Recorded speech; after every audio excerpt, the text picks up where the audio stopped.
शाम के 7:30 बज रहे थे। मैं दिल्ली से जयपुर जाने वाली बस में अपनी खिड़की वाली सीट पर बैठी थी।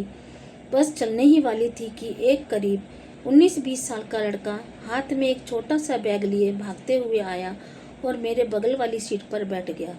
उसके चेहरे पर अजीब सी घबराहट थी और वह बार बार अपने फ़ोन को देख रहा था। मैंने गौर किया कि उसके हाथ कांप रहे थे। उसने कान में एयरफोन्स लगाए हुए थे, लेकिन कोई संगीत नहीं बज रहा था। शायद वह दुनिया से कटना चाहता था। कुछ देर बाद उसके फ़ोन की घंटी बजी। उसने स्क्रीन देखी और फ़ोन काट दिया।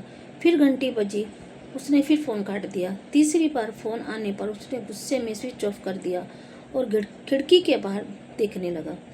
उसकी आंखों में आंसू साफ चमक रहे थे। मैंने धीरे से पूछा, सब ठीक तो है ना? पानी पियोगे? उसने चौंक कर मुझे देखा, अपनी आंखें पोंछी और बोला, जी सब ठीक है, बस सिर में थोड़ा दर्द है। मैंने मुस्कुराकर कहा, सिर का दर्द आंखों से नहीं गिरता। अगर मन हल्का करना चाहते हो तो मुझे बता सकते हो। मैं थोड़ी देर चुप रहा, फिर फफक कर रो पड़ा। उसने बताया कि वह जयपुर अपने एक ऑनलाइन दोस्त से मिलने जा रहा है। वह लड़का खुद को एक बड़े म्यूज़िक प्रोडक्शन हाउस का एजेंट बताता था और उसने उसे वादा किया था कि वह उसे एक बड़े रियलिटी शो में ब्रेक दिला देगा। बस उसे 50,000 रुपये रजिस्ट्रेशन फीस लेकर तुरंत आना होगा। उसने बताया, मैडम, मैंने अपनी माँ के सोने के कंगन चुपके से बेच दिए। घर पर किसी को नहीं पता। पापा को पता चलेगा कि मैं कॉलेज के ट्रिप पर गया हूँ। मुझे डर लग रहा है कि अगर वहाँ कुछ गलत हुआ तो मैं घर वापस कैसे जाऊँगा। मैंने उससे पूछा, क्या तुमने उस आदमी को कभी करीब से देखा है? क्या उसको ऑफिस का पता तुम्हें मालूम है? उसने अपना फ़ोन ऑन किया और मुझे उस आदमी की प्रोफाइल दिखाई।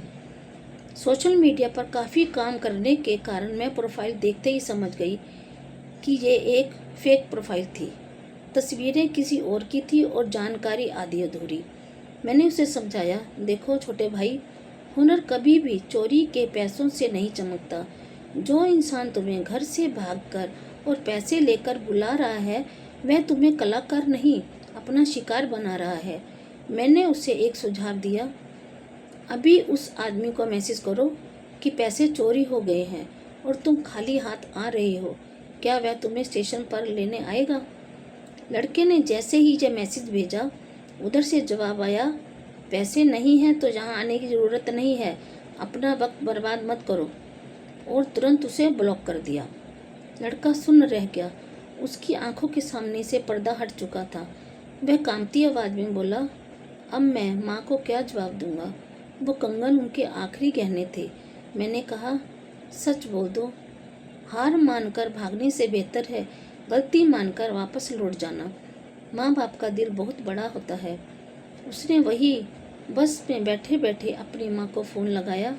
जैसे ही माँ की आवाज़ आई, वह रोते हुए बोला, माँ, मुझसे बहुत बड़ी गलती हो गई, मुझे माफ़ कर दो। दूसरी तरफ माँ की आवाज़ आई, बेटा तू ठीक है ना? कंगन की फिक्र मत कर, वो तो बस सोना था। तू मेरा हीरा है।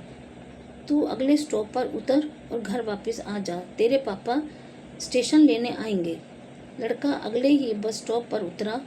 उसने जाते समय मेरे आगे हाथ जोड़कर कहा, बहन जी, आज आपने मुझे एक अंधेरे में गिरने से बचा लिया, जहाँ से शायद मैं कभी नहीं निकल पाता। इंटरनेट की आभासी दुनिया अक्सर वैसी नहीं होती जैसी दिखती है। अपनी महत्वाकांक्षाओं को इतना बड़ा ना होने दें कि वो आपको अपनों से दूर कर दे। जय श्री कृष्ण, राधे राधे। मेरे चैनल को प्लीज़ सब्सक्राइब करें। अगर मेरी कहानी आपको अच्छी लग रही है, मुझे लाइक करें, मुझे सपोर्ट करें। धन्यवाद।